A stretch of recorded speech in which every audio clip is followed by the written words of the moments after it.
veut s'intéresser à ces 1000 premiers jours de la vie de l'enfant. Et on veut construire une vraie politique publique pour la première fois en France sur ces 1000 premiers jours.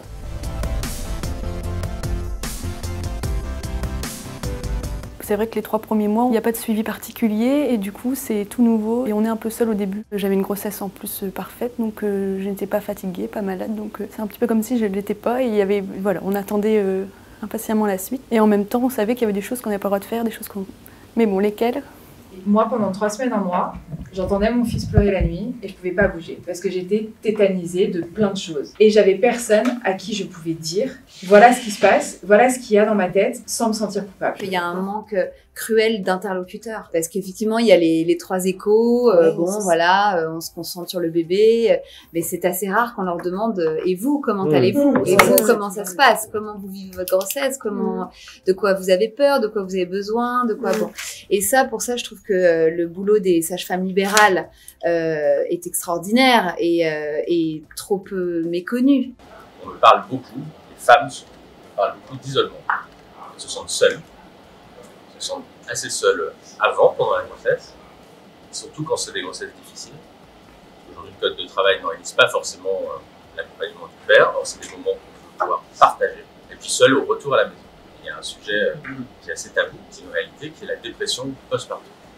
C'est le sujet qu'on veut mettre sur la table, dont on veut parler.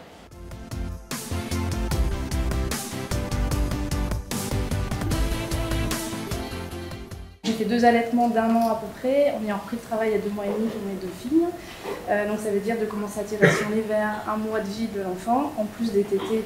Mes filles, elles avaient envie de nous téter toutes les heures et demie, donc c'était toutes les heures et demie, nuit comprise, plus 5 tirelets par jour pour essayer de commencer à faire du stock pour mettre au congélateur pour la reprise du travail à 2 mois et demi. Donc du coup, un allaitement qui normalement, on devrait le faire au moins 6 mois exclusifs par rapport aux recommandations, surtout que j'avais des antécédents allergiques dans la famille, donc c'est ce qui est recommandé. Et des mises au sein qu'on doit arrêter au bout de 2 mois et demi parce que du coup, il faut l'introduire un biberon pour donner d'une autre façon. Ma petite fille s'endormait beaucoup, c'était très compliqué en fait pour elle de prendre le sein. Et finalement, ça s'est terminé au bout de 3 semaines parce que ça devenait très compliqué et maintenant on est sur du lait infantile exclusif. Moi, j'ai pas commencé la diversification, mais justement parce que j'ai été perdue au moment de l'allaitement et que j'ai finalement pas forcément trouvé l'aide dont j'avais besoin, j'essaye de la trouver en amont en fait et d'essayer dès maintenant de m'informer le plus possible pour éviter d'être perdue le moment venu et de plus savoir quoi faire au moment où il va falloir que j'introduise certains aliments. Plus de la moitié de nos concitoyens qui nous disent que c'est dur d'être parent.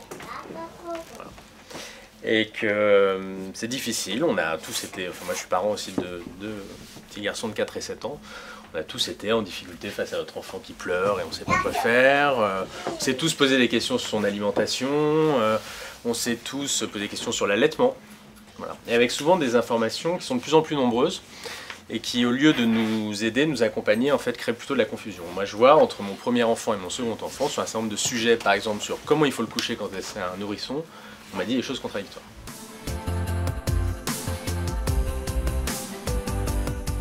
Honnêtement, 11 jours, c'est 11 jours sur le papier. Ressenti, c'est 5 jours. Je sais pas pour vous, mais on a l'impression que le temps de faire quelques courses, quelques repas, ça y est, je repars.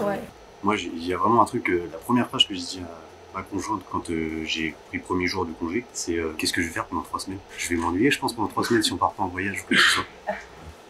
Franchement, je me suis pas du tout ennuyé. Mais ça m'a vraiment permis de me rendre compte en fait. Je vous jure que c'est la vérité. Moi j'ai raté 2-3 échographies parce qu'il y a une forme de pression presque implicite dans le lieu du travail qui fait qu'on est obligé d'être là pour assurer la productivité de l'entreprise. Pour moi, le congé paternité, en fait, il devrait être le même que le congé maternité. Parce que effectivement, pour les femmes, le congé maternité suit entre autres pour les suites de couches qui sont difficiles physiquement parlant, que le père n'a pas. Pour autant, le congé maternité, il est là pour accompagner l'enfant qui est quand même très très dépendant. Et en fait, il est très très dépendant du père ou de la mère. Alors effectivement, en tant que père, donner le sein, c'est un peu compliqué, mais il n'y a pas que ça, et élever un enfant, c'est pas juste lui donner le sein. C'est lui donner de l'affection, c'est lui donner des soins, c'est faire tourner la maison, c'est faire la cuisine, c'est faire le ménage, c'est vider la vaisselle. Et tout ça, qu'on soit un homme ou une femme, on peut le faire. Donc les 2 congés devraient être les mêmes. Absolument les mêmes. J'ai fait le choix avec mon épouse de mettre en arrêt ma carrière pour pouvoir m'occuper de notre enfant et lui permettre de répondre à cette opportunité professionnelle. J'ai fait une pause de 2 ans qui n'est pas forcément bienvenue dans le monde du conseil dans lequel j'exerce, parce qu'on s'attend plutôt à mettre le focus sur son travail et pas forcément sa famille. Faire un choix, c'est aussi renoncer. Et donc renoncer à s'inscrire justement dans cette course à l'opportunité professionnelle ou à devenir le manager de l'année. J'ai préféré être le papa de l'année. Le congé parental en Suède, le système, consiste d'un congé partagé entre la mère et le père. Nous avons 16 mois. Parmi ces 16 mois, 3 mois sont réservés à chacun des parents. On n'est pas obligé de le prendre, mais si on ne le fait pas, on perd ces mois. Donc c'est ça, c'est créer des incentives, inciter le père de prendre des congés de paternité et de le faire comprendre que c'est bénéfice pour eux, c'est bénéfice pour l'enfant, parce que l'enfant a droit aux deux parents, en fait, pas seulement la mère.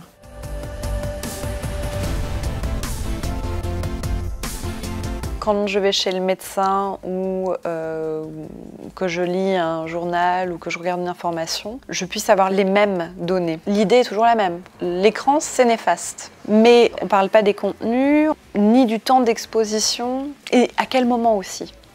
Donc quand, quoi et comment. Je suis un petit peu, quelquefois, rigoureuse. Je dis, les portables avant 2 ans... c'est pas la peine parce que en fait c'est quand même passif là. Ça, rien ne remplace l'interaction avec l'autre, l'interaction avec un enfant, l'interaction avec un adulte. Le portable, même s'il est si sophistiqué et que les jeux sont sophistiqués, ça ne remplacera jamais une interaction. Dans le couple aussi, vous parlez du couple, mais c'est quelque chose qui se joue beaucoup, parce que moi quand je parle avec les mamans, après la maman elle me dit bah Carole, moi j'ai essayé, mais le papa en fait il s'est mis à hurler, il lui a redonné le téléphone. D'accord. Est-ce que vous voulez bien dire à monsieur de venir, parce qu'on va aussi en discuter, parce qu'effectivement ça vient tirailler sur tous les aspects de la famille, sur les frères et sœurs aussi.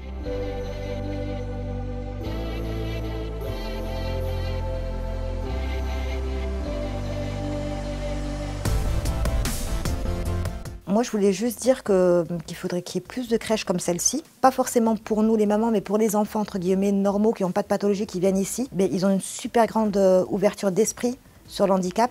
Ils sont habitués à avoir des enfants en fauteuil, des enfants qui aveugles, des enfants trisomiques. Pour eux, c'est la normalité. Dans les crèches, il y a toute une réflexion aussi sur le contenu pédagogique, en fait, qui est assez faible aujourd'hui.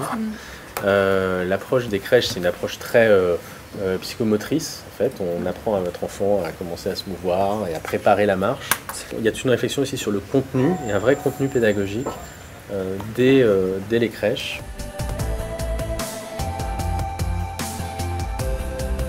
S'il y a une grande injustice française, elle est dans la formation des inégalités.